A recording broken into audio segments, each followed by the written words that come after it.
تفضل. شكرا قاسم صالحي.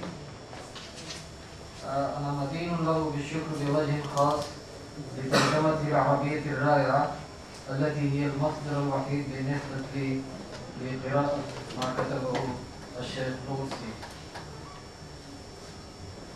Other scholars from Turkey, my fellow professors and teachers, and the students.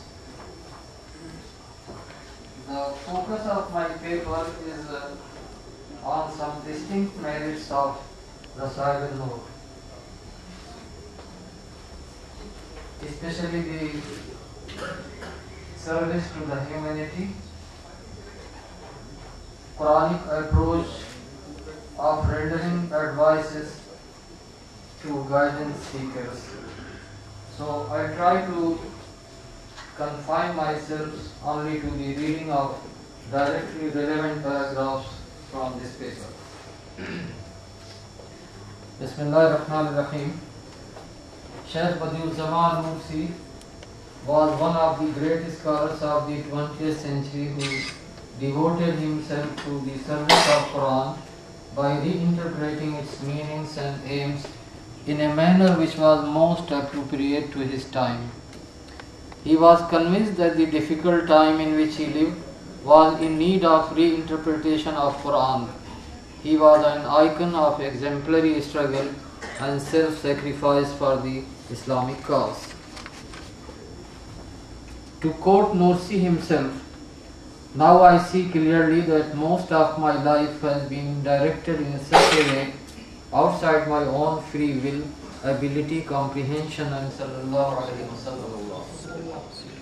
The dominating objective is the service of human being who cannot serve himself and others without discovering his functions and mandate as elaborated in these treatises in the light of Holy Quran. In this regard, he addresses the human being, O the mankind, the loftiest aim behind the creation of this universe is that you should demonstrate complete servitude towards Godship, and the foremost aim of your creation is to attain that servitude through knowledge and perfection." He was gifted with unique talent to enable him to present convincing examples which are close to both heart and mind. Thanks to his natural power of logical and rational argumentation in dealing with the questions of the invisible world, the reader finds new delight every time he reads his writings. In the training of his disciples, we find an example of a reformer who is an ardent follower of the Prophet Muhammad sallallahu alaihi wasallam and seeker of guidance from the light of Quran. In his view, any progress and reform based on foundation other than the real faith is destined to failure. The uniqueness of these treatises is reflected in the fact that they are in total harmony with the laws of nature, as their fountainhead is Quran. While talking about the links between Islam and laws of nature, Nursi says that the truths of religion brought by the Prophet Muhammad sallallahu alaihi wasallam maintain the balance existing in the laws of nature without disturbing the social fabric of the society. So it shows the concern of Nursi for the health of social structure of the society. Islam is a natural religion for the mankind. It is the only factor to maintain the social life and its protection from tremors and shocks. These treatises attach great importance to the social structure and its health. Its aims include the attainment of social calm and comfort. It never encourages any negative activity. Rather, it seeks to strengthen the bonds of love and brotherhood in the society and emphasize the need of unity and cohesion. It rejects all views and sentiments which are detrimental to the spirit of brotherliness promoted by Islam. In these treatises, Nursi has adopted a unique style of explaining his points, presenting the concept of Islam and explaining the secrets and allegories of Holy Quran, which shows his insight in the different manifestations of the universe and its close connection with the Creator, Almighty God, and His faculties. In his understanding, the root cause of the decline of Islamic world was the weakening of its foundations. Therefore, he sought to reconstruct those very foundations through the jihad of words. In his arguments, he followed the method of Quran to rationally prove all truths of Islam through stories, comparisons, and explanations. He also exploited the discoveries of science to corroborate the truths of religion. In his famous sermon, I leave it, the method adopted by him in rendering these services is similar to Quranic approach as mentioned earlier, as he mentions certain stories bearing some lessons for guidance seekers. Nursi gets inspiration from Quranic verses and addresses the people indirectly by addressing his own soul. He says, to quote, "Brother, you wanted a few words of advice from me, so listen to a few truths contained in 8 short stories which are in the form of comparisons of a military nature as you are a soldier. I consider myself in need of advice more than anyone else. At one time I addressed my soul with 8 words inspired by 8 verses of Quran which I had benefited from.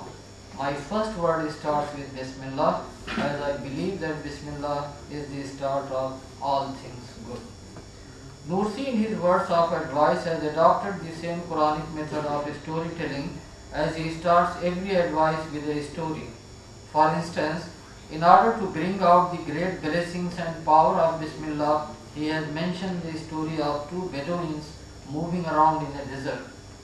One of them is modest while the other is arrogant. The moderate one associates himself to a chief, and because of this association, he is received with respect and regard wherever he goes and escapes the mischiefs and bandits. On the other hand, the arrogant Bedouin refuses to be subordinate of any chief or emir, and therefore he has to face problems of all kinds. From this story he derives the following advice.